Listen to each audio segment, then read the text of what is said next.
Hi. Well, here we are with the final essay of the semester. This is the Post-Modernism, Post-Colonialism essay prompt.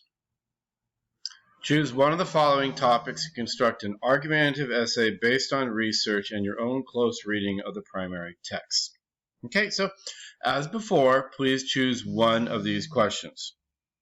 Now, the first question, what is Samuel Beckett's play, Waiting for Godot, saying about human suffering?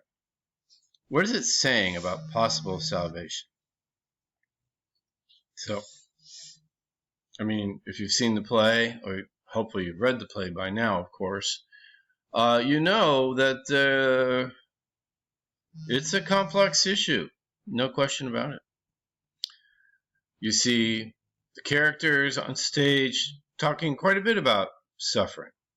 There's also the question of salvation. Can they be saved? Will they be saved? How is that possible? Question 2. Pick one of the characters from Zadie Smith's short story, The Waiter's Wife, and examine how he or she responds to the experience of being an immigrant in London. Okay, so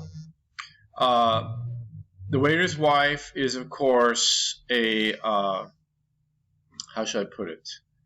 It's not even an excerpt from a novel. It's actually sort of a rewrite of part of the novel, or to put it bluntly, it's got the same characters and some of the same story, but some of it's actually different.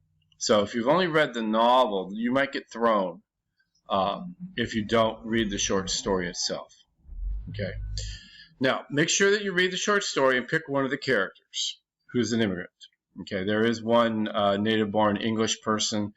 Do not write about him. You may consider issues such as language, dress, manners, money, status, marital or romantic expectations and/or romantic expectations, cultural assimilation and/or isolation, or any other issue that can help explore the immigrant experience. Okay, so essentially this story largely focuses on immigrants in London, okay, and what they're going through. Next question. How is Doris Lessing's short story To Room 19 a story of failure? I mean, right from the start, right, the opening line, Doris Lessing talks about failure, right? You can choose what sort of failure it is. It doesn't have to be the one that Doris Lessing, it doesn't have to be the one that she identifies, right? Because maybe we don't entirely trust what the narrator is saying. But you must choose something specific and develop your argument with that as your focus. Now the final question is an option question. You can choose either Coetzee's Waiting for Barbarians, and that is an excerpt from a larger novel, or Kazuo Ishiguro's A Village After Dark, which is a short story, and argue how it serves as an allegory for the colonial experience of the colonizer and the colonized. You can choose either one of those stories because they'll both work for this particular question. Now the paper is due to be submitted to Canvas by Friday, August the 12th, 11:59 p.m. Please remember, this is indeed the end of the semester.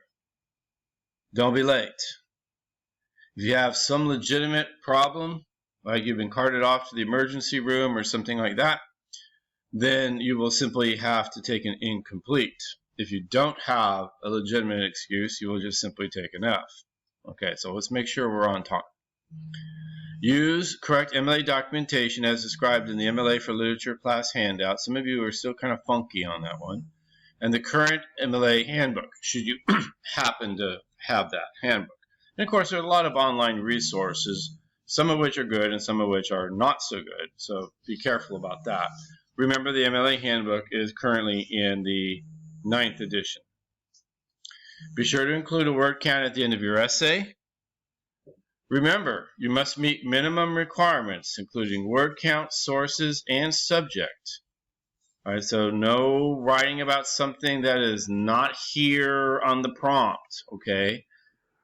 That I've had a few students this semester do that kind of thing, and the results have not been good for that student. Remember, you must meet minimum requirements, including word count, sources, and subject matter. No late essays will be accepted. As I said again, if it's a legitimate late, then you're going to have to take an incomplete, and trust me, nobody really wants that. This is the end of the semester. I think I can even hear you cheering.